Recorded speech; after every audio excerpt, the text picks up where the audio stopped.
Dear students, I am Trishna Chakraborty, lecturer, English Department, Diyarpur Special School and College. Today, I am before you with the topic completing sentence, which is in the Unit 4 of your English Sandpaper book. So, students, how are you? Hope all of you are fine and passing your days happily. So, let's start our lesson. Completing sentence, rule number 1A. If you find that there is a present tense after the word if, you will use future tense to complete the sentence. I again say that if you find there is a present tense after the word if, you will use future tense to complete the sentence. If you come, I will go. Come is a present indefinite tense, and so we have to use here future indefinite tense. If you come, I will go. And the number B is if plus past conditional. If there is a past tense after the word if, we will use past conditional. Past conditional means subject plus would or could or might plus be1. So you see that if you came, I would go. If you came is a past indefinite tense, so we have used here I would go. This is past conditional, subject plus would or could or might plus be1. And then if you find that there is a past perfect tense after the word if, you will use perfect conditional. Perfect conditional means subject plus would have or could have or might have plus be3. For example, if you had come, this is a past perfect tense. We have to use here perfect conditional. Subject plus would have or could have or might have plus be3. This is be3. So I hope you understand the point, and you must use a comma. You must use a comma after the first clause. The next rule is number 2 is it is time or it is high time. You have to practice the completing the sentences in your home. Otherwise, you won't be able to get full marks in the examination. So you see that it is time or it is high time. If there is a word to after this word, this time or it is high time, these words, we have to use V1 and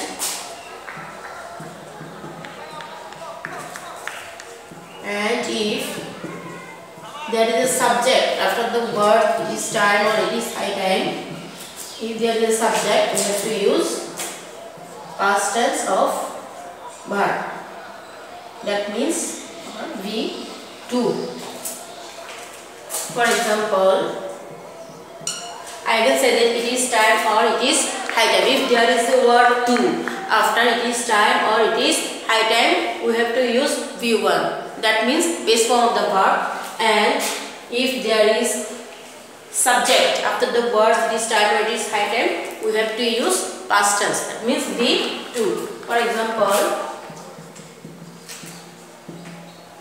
it is time to, base form of the verb, to start. It's time to start the journey. It is time to start the journey. And if I write that it is time or it is high time, and if there is a subject, it is high time, then we have to use V2. That means past tense of the verb. It is high time, we started. We started. Past tense. It is high time, we started our journey. It is high time, we started our journey. So I hope you have got the point. Now, rule number 3. Rule number 3.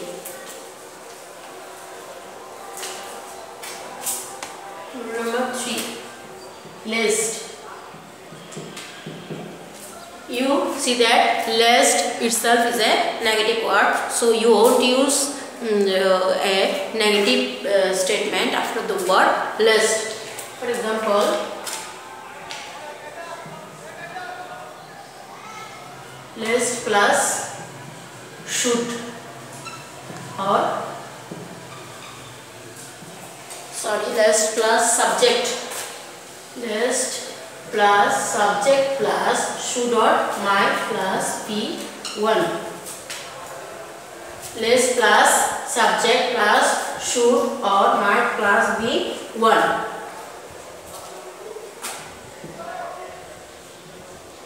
For example, we worked first, list. There will not use a comma after the word list. We work first, list. Then if there is a subject, we work first, list, we. Then after the subject, we will use should or might. We should miss the train, or we might miss the train. We work fast, lest we should miss the train, or we might miss the train. Now this is rule number 4. Though and although. Though and although. For example, we will use a comma after the first clause. We will use a comma after the first clause, remind it. And in case of though although, we will use a statement which is apparently opposite to the first clause. For though or although, we will use a statement which is apparently opposite to the first clause. Though he is poor, and there will be a comma. Though he is poor, he is honest. Though he is poor, he is honest. Though he is poor, he is honest.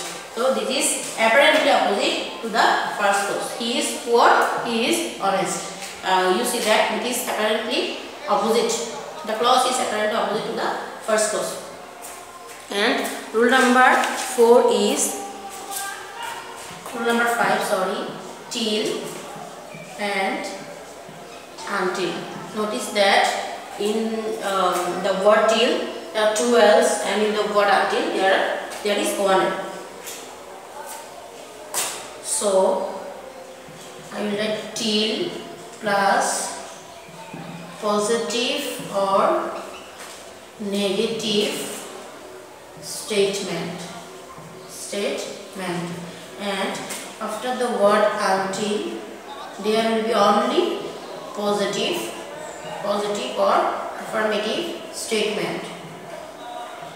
Notice that after the word till we can use both positive and negative statement, and after the word until we will only use positive or affirmative statement. For example,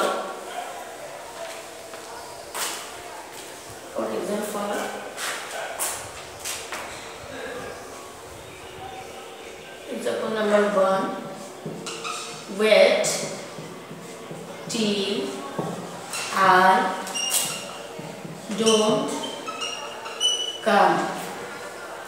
And example number 2, wait until I come. You see that after till I have used negative statement, and after until I have used positive or affirmative statement. So I think you have got the point. We will use positive or negative statement after the word till, and we will use only positive or affirmative statement after the word until. Now come to rule number 6. Now come to rule number 6.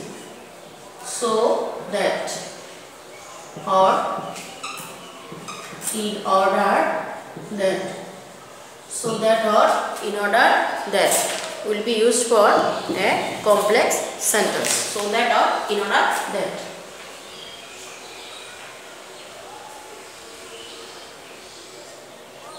Subject, the structure is subject plus verb 1 plus adjective or adverb plus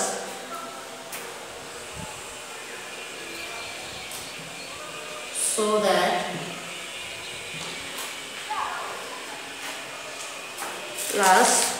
that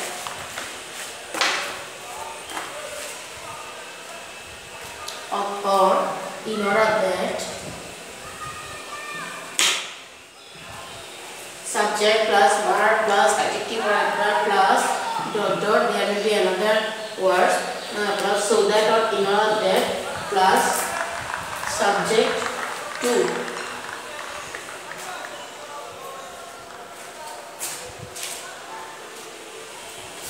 Plus subject to.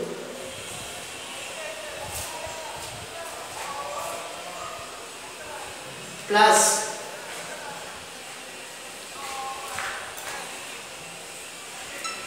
can or may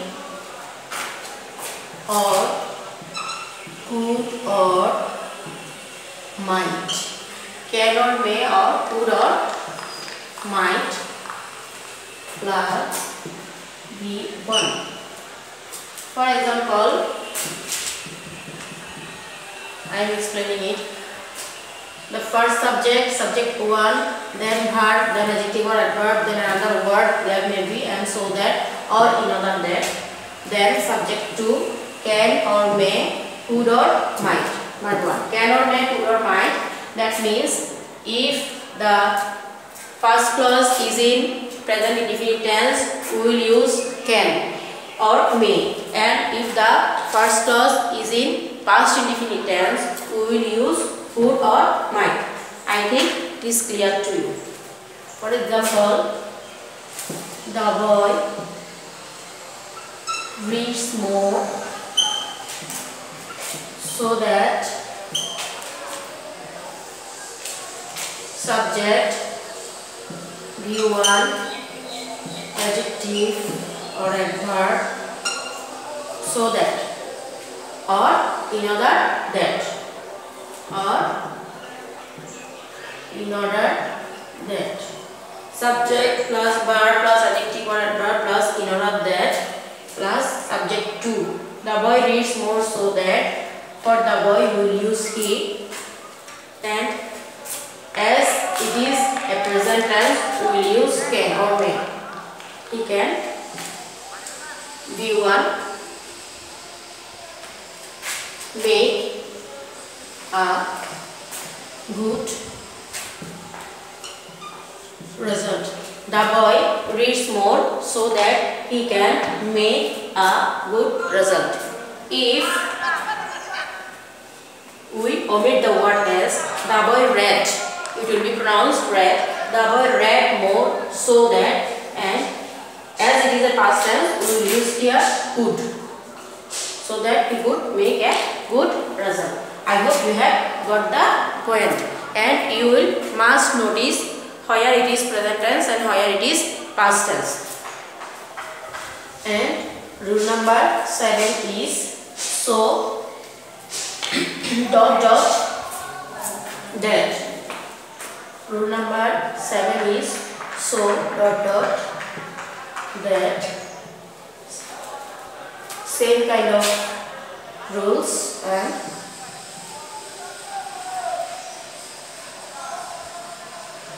for example, and if I give the structure will be structure subject plus subject 1 plus verb plus adjective or adverb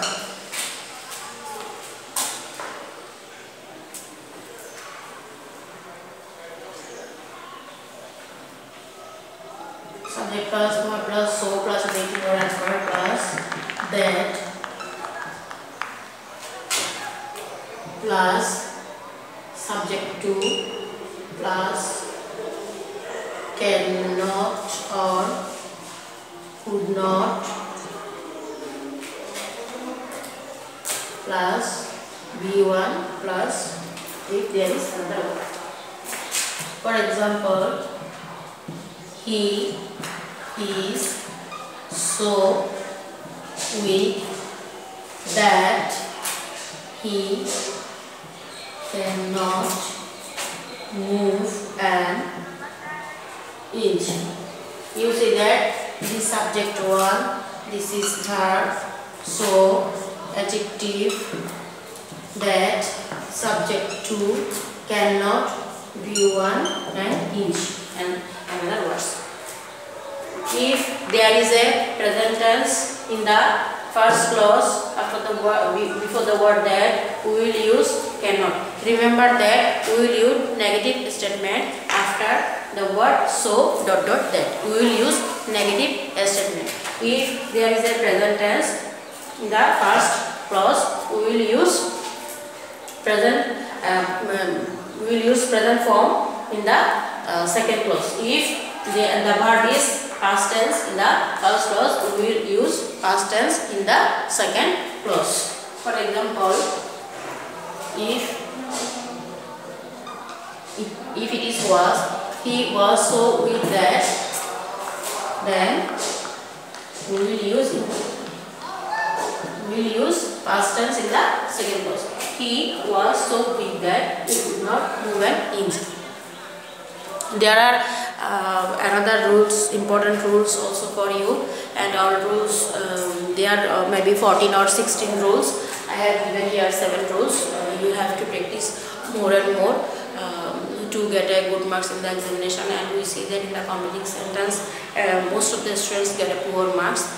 I think this is for that they don't understand the rules or they don't practice at their home. So I suggest you to practice more and more at your home, and if you find any difficulty to understand these rules or to complete the sentences, you must knock me.